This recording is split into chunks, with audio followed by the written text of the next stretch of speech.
شکریہ جناب وزیر اعظم. اور آپ نے اچھا کیا سر جب قومی سطح کے اس طرح کے واقعات ہوں جو کہ سانے سے کم نہیں ہیں، تو زندہ قومیں ہمیشہ کریکشن کے لیے اس کے اسباب تلاش کرتی ہیں اور پھر وے فارورڈ بھی بتایا جاتا ہے. آپ کے دور حکومت میں جب یہ واقع ہوا تو آپ نے اس پہ فوری طور پہ جو ممکنہ اقدامات سے وہ کیے. جس شہر میں یہ واقعات ہوئے وہاں کی صوبائی حکومتوں نے اس پہ فوری طور پہ ایکشن کیا. مجھے یاد ہے کہ آپ خود بھی انویسٹیگیشن اور پروسیکیوشن آپ خود اس کو دیکھتے رہے اور آپ نے اسپیشل کمیٹیز بھی کانسٹیٹیوٹ کی.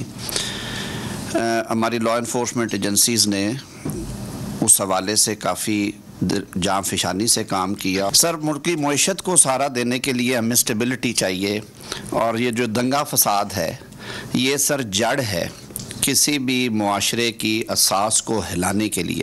جیسے آپ نے بڑی تفصیل کے ساتھ احاطہ کیا اس بات کا، آپ نے ایک ایک لفظ بڑا تول کے بولا. آج سر جو مقصد تھا یہ رپورٹ کابینہ کے سامنے رکھنے کا، سر 5 جنوری 2024 کو جو ہماری اس وقت کی نگران حکومت تھی، کابینہ میں یہ فیصلہ کیا گیا کہ 9 مئی کے واقعات کے حوالے سے ایک کمیٹی، کیبنٹ سب کمیٹی تشکیل دی جائے، اور یہ 5 رکنی کمیٹی بنائی گئی which was headed by Minister for Law and Justice of that time Ahmad Irfan صاحب جی. سر اس کے جو ٹی او آرز تھے ان میں یہ تھا کہ یہ ایگزامن کیا جائے کہ کیا وجہ تھی، کہ کون سے وہ محرکات تھے جنہوں نے لیڈ کیا 9 مئی کے انسیڈنٹس کو، اور اس میں انہوں نے وہ ساری ہسٹری دی کہ عدم اعتماد کی ایک آئینی تحریک کو کس طرح رجیم چینج کا نعرہ دے کے سوشل میڈیا پہ اور لوگوں کی ذہن سازی کی گئی کہ جیسے کوئی یہ بیرونی سازش ہے.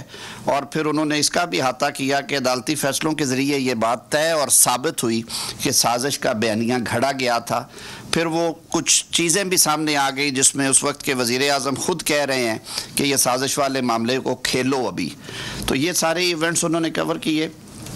کازز کے ساتھ ساتھ کہ ڈٹرمن کی جائے رسپانسبلٹی. سر انہوں نے منسٹری آف انٹیریئر اور ریلیونٹ صوبائی حکومتوں سے سارا ڈیٹا اور جو میڈیا میں تھا وہ سارا لینے کے بعد، اور جو انویسٹیگیشن رپورٹس تھی، کمیٹی نے یہ ڈٹرمن کیا ہے کہ having reviewed the information, documents and material provided to the committee, this committee is of the determined view that responsibility for events rest exclusively on the leadership of P T I. ایک جماعت ہے جس نے یہ سارا کچھ تیار کیا اور پھر اس کو ایگزیکیوٹ کیا. جی اگلی تھی جی ان کی کہ ایویلویٹ کریں immediate and long term implications. اس پہ انہوں نے سر بڑی تفصیل سے روشنی ڈالی ہے.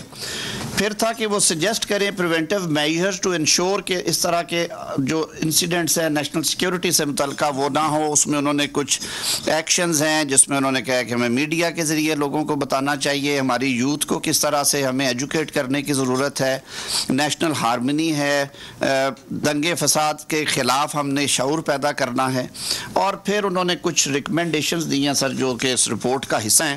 اس میں یہ ساری چیزیں بھی ہیں، اور کچھ لا میکنگ کے حوالے سے انہوں نے کہا ہے کہ صوبائی اور قومی سطح پہ کس کس طرح کے لاز جو ہیں وہ بنائے جائیں جس کی وجہ سے افیکٹو پروسیکیوشنز بھی ہوں اور لوگوں تک بھی سر، عام لوگوں تک انصاف کی فراہمی ممکن ہو سکے. یہ سر اس کا ایک مختصر سا خلاصہ تھا. وہ سلائیڈز کی صورت میں بھی آپ کے سامنے ہم نے اس کے آپ کے سامنے رکھا، اور اب سر کابینہ کی پیروزل کے لیے ہم یہ رپورٹ پیش کرتے ہیں. جی آج 9 مئی کے حوالے سے کیونکہ this was lying in the ministry for law and justice, میرے جو پیش رو تھے احمد عرفان صاحب وہ اس کمیٹی کو ہیڈ کر رہے تھے، تو ہم نے سر مناسب سمجھا کہ آج اس دن کی مناسبت سے یہ ایک مفصل رپورٹ ہے جس میں حقائق کا بھی جائزہ لیا گیا، وجوہات کا بھی جائزہ لیا گیا، اور پھر آگے وے فارورڈ بھی تجویز کیا گیا ہے. This is being placed for the consideration of the federal cabinet. Sir بہت شکریہ. سبسکرائب کریں اور بیل دبائیں تاکہ کوئی خبر رہ نہ جائے.